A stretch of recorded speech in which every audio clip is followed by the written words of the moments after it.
Olá pessoal, tudo bom? Como ficou combinado na turma, nós iríamos fazer um vídeo para falar sobre a nossa disciplina de higiene, saúde e segurança do trabalho.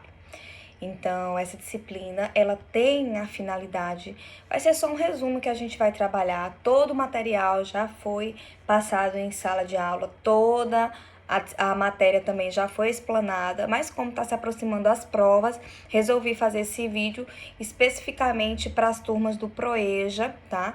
Do CETEP. Então, assim, é uma aula específica para vocês, tá bom? A nossa disciplina de higiene, saúde e segurança do trabalho, ela tem a finalidade precípua, a finalidade principal de buscar o bem-estar da pessoa, do trabalhador, tá? Então, estudamos os direitos, estudamos os deveres, as condições de trabalho da pessoa, do trabalhador, voltado, não é, para a saúde, voltado para os direitos trabalhistas, para os movimentos sociais. Então, o que foi que a gente já trabalhou em sala? Nós trabalhamos, em primeiro lugar, quem é empregado e quem é trabalhador. E aí eu expliquei para vocês, gente, todo empregado, ele é o trabalhador, mas nem todo trabalhador, ele é o empregado. Por quê? Porque para ser empregado, precisa cumprir alguns requisitos estabelecidos pela lei. Que lei é essa? A CLT e a Constituição Federal. Lembra que eu falei para vocês que no artigo 6º, 7º da Constituição Federal está elencado, está ali disposto todos os direitos que nós, trabalhadores, temos, não é? Então, eu sou trabalhadora, eu preciso conhecer dos meus direitos. Se eu for empregadora, eu também preciso conhecer os meus direitos de empregadora, os meus deveres de empregadora e os direitos do meu trabalhador, do meu empregado. Haja vista eu não poder arguir como recusa, né, do cumprimento, ou por não ter cumprido a legislação, eu não posso alegar que eu não conhecia a lei. Então, eu como empregador, eu preciso saber os direitos que são inerentes ao empregado, certo? Então, eu como empregadora, preciso saber os direitos do empregado. Tá? Então, assim, para ser empregado, precisa cumprir 5 requisitos. E para ser trabalhador, basta desempenhar a atividade laborativa, basta trabalhar. Tá? Então, para ser empregado, precisa cumprir o requisito da pessoa física, pessoalidade, habitualidade, subordinação e onerosidade, né, ou remuneração.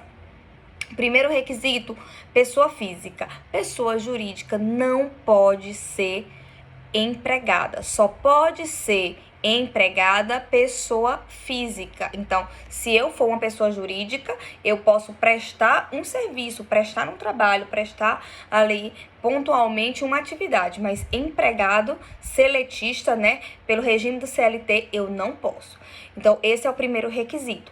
Pessoalidade, tá? O que seria o requisito da pessoalidade? Seria a subjetividade, seria o fato de eu contratar a pessoa específica para ter um vínculo empregatício. Por exemplo, na escola que eu trabalho, eu sou empregada regida pela CLT, um exemplo. Regida pela CLT, se caso eu queira sair da escola, queira me ausentar, eu não posso colocar outra pessoa me substituindo.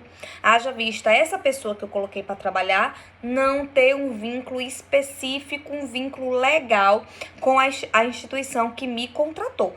Então, caso aconteça um acidente de trabalho, caso aconteça uma gravidez, caso aconteça qualquer situação que caberia uma licença, caberia uma remuneração, direito, essa pessoa que foi colocada por mim não terá o direito. Eu tenho o direito porque eu tenho um vínculo estabelecido, não é, com a minha empresa. Eu estou ali vinculada, ligada diretamente do Instituto Nacional de Seguro Social, que é o INSS.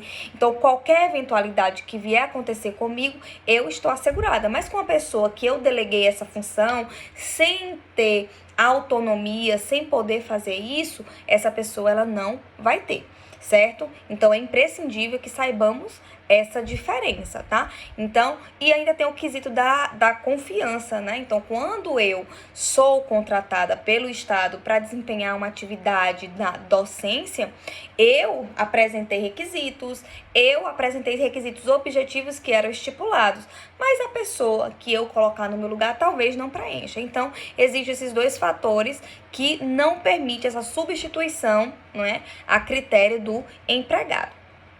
E aí nós temos o princípio também, o requisito da habitualidade, tá? A habitualidade é uma forma específica de demonstrar uma continuidade no contrato de trabalho. Ou seja, eu trabalho de 8 às 12 e das 14 às 18, não é? Então eu tenho habitualidade no meu serviço.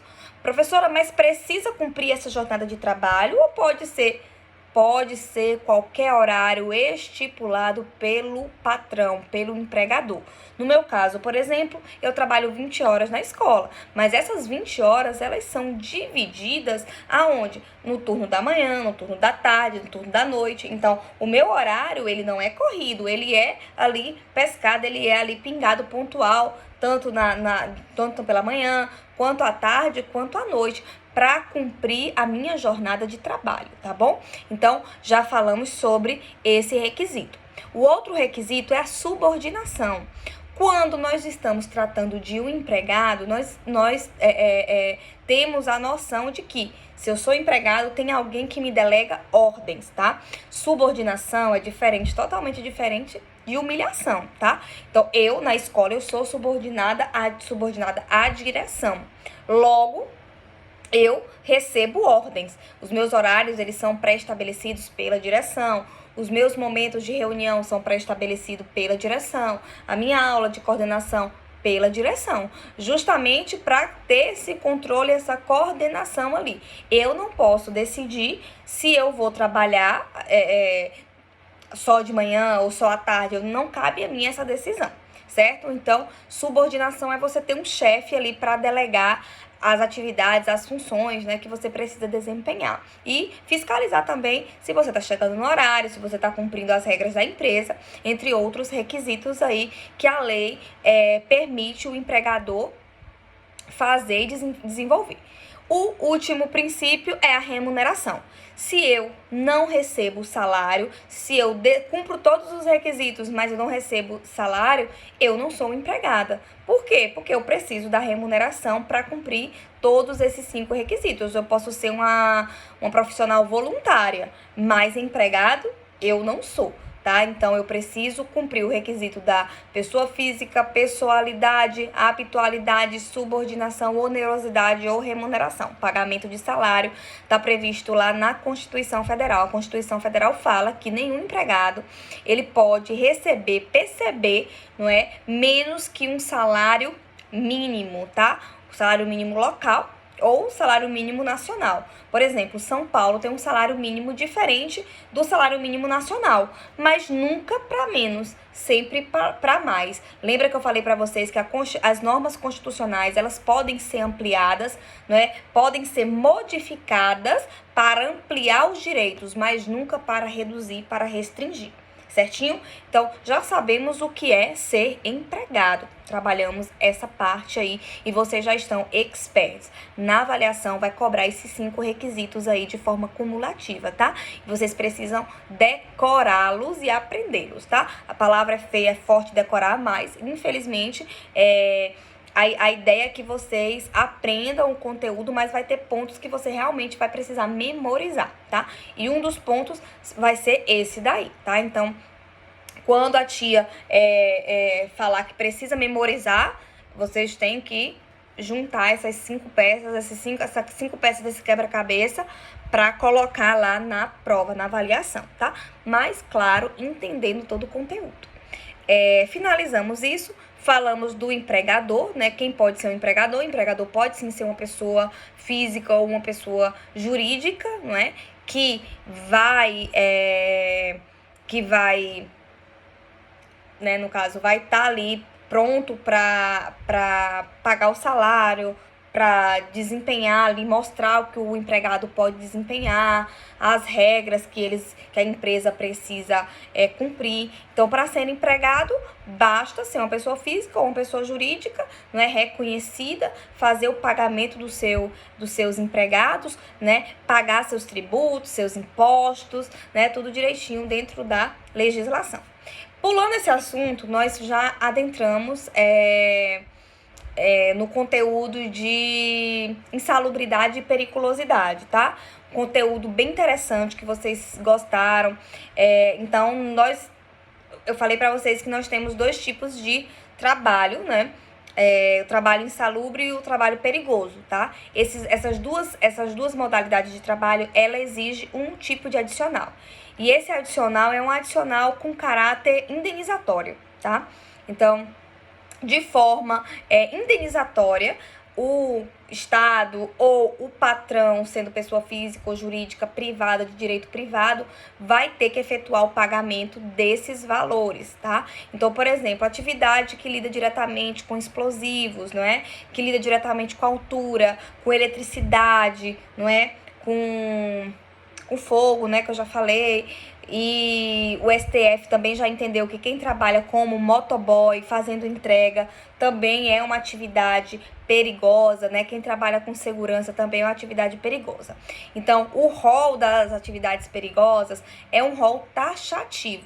Ou seja, quem trabalha com explosivo, com eletricidade, com segurança, com altura, né? E segundo o STF, com delivery, né, de motoboy. Então, a lei já lista essas atividades perigosas. Então, quem, né, trabalhar em atividade com explosivos, com inflamáveis, eles podem, né, devem, na verdade, receber o adicional de 30% sobre o salário mínimo, tá? Então, pessoas que estão desempenhando atividades perigosas, 30% do salário mínimo tem que ser pago a título de indenização. Por mais que eu esteja usando todos os equipamentos de proteção individual, os EPIs, todos os equipamentos de proteção coletiva, mesmo que nunca tenha tido acidente naquela empresa, é devido esse adicional. O outro adicional é o adicional insalubridade, que o rol não é taxativo, o rol é exemplificativo, porém tem algumas normas regulamentadoras que mostram, né, qual o grau daquela atividade.